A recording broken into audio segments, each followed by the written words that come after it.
Morning, folks. Just finished watching the Josh Taylor Teofimo Lopez fight, and it went totally differently to how I thought it was going to go. First of all, before I carry on talking about this, if you can hear birds behind me, there's not a lot. They always seem to fucking come out when I come outside.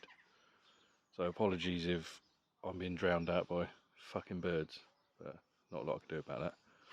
So anyway, yeah, it went totally different to how I thought it was going to. I predicted that Taylor, being naturally bigger and taller and the longer reach, I thought he would use his slick boxing skills and keep Lopez off him. And in the early rounds, he was doing quite well, Taylor, with his left hands to the body. He was landing some really good stiff body shots, and I thought, oh yeah, he's gonna do this, you know. But Lopez, my God, he fought the fight of his life last night. That was a career best performance, for me. He pretty much dominated the rest of the fight, in my opinion. I mean, the scores were 115, 113 twice, 117, 111. I had it about 117, 111. Excuse that fucking dog. It's not my dog. That bastard dog barks all fucking day. So sorry, apologies if you can hear that fucking dog. Where was I? It always fucking barks when I come outside as well, that cunt. Anyway. Yeah, Lopez fought the fight of his life last night. He couldn't miss Taylor with a straight right. He landed some fucking blinding uppercuts. And especially in the last round, in the 12th, he hurt Taylor a couple of times to the body. You could see Taylor sort of sagging a little bit. But credit to Taylor, he took that punishment and he finished the fight on his feet. He looked totally lost in there. Sometimes Josh Taylor, which shocked me. I don't know if the layoff had anything to do with it, or he just couldn't. Excuse me. Where did that come from? Or he just couldn't cope with the hand speed of Lopez. Lopez was punching in bunches. He was throwing a lot of combinations.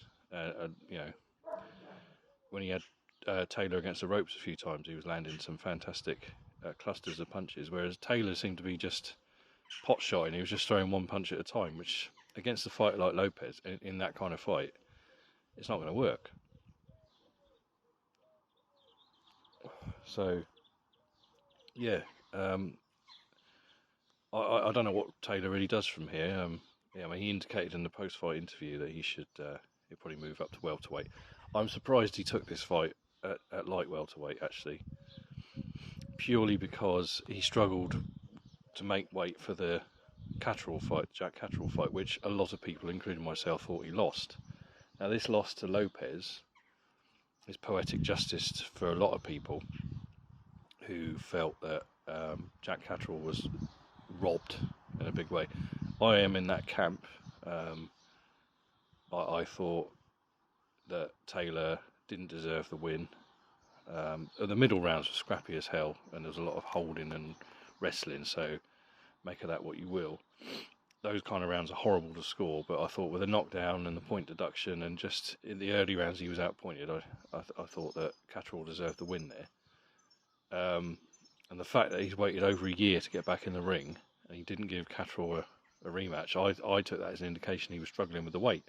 That's why I was shocked when it was announced that he was going to defend his WBO and Ring Magazine titles against Lopez. And I know Lopez was a lightweight, and obviously lineal, undisputed lightweight champion before.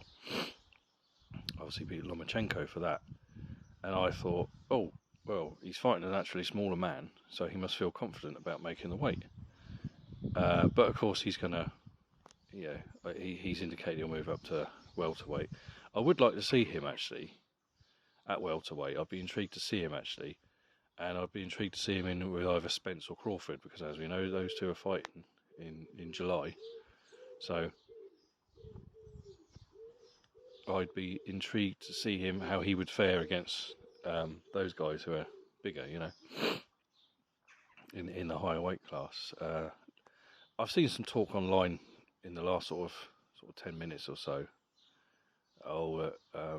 Lopez is going to retire at the age of 25. I don't think he will. I mean, I don't know if that's just hyperbole or bullshit or whatever, but I did see a couple. I thought, no, he's too young. Okay, if he wants to do it, fair play to him. It's up to him. He's got a family. But there's so much more. If I were him, he's got the WBO title now that he took off Taylor, because obviously Taylor was stripped of all his other ones for inactivity and various other things, and the Ring Magazine title. He's the top man at light welterweight now. I'd pursue either Prograis or Rolly Romero. Rolly Romero would probably be the easier option, because as I said before, I think Rolly Romero's garbage, and he didn't deserve to win that fight when he took the vacant WBA belt. So I think that would be an easy win for Lopez. But I'd be intrigued to see him in there with I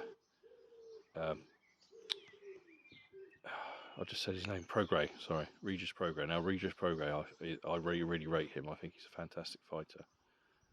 I'd like to see that. There's other options at light welterweight. It's actually a very good division. I know the lightweight division everyone raves about. It's the top division at the moment, talent wise, and I agree. But I think light welterweight now has got better. It's definitely a very good, and the featherweight division is very good as well.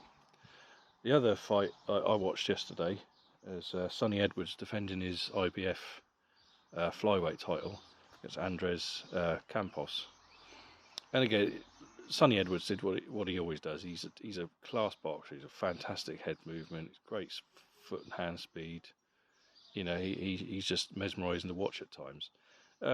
Campos came to fight.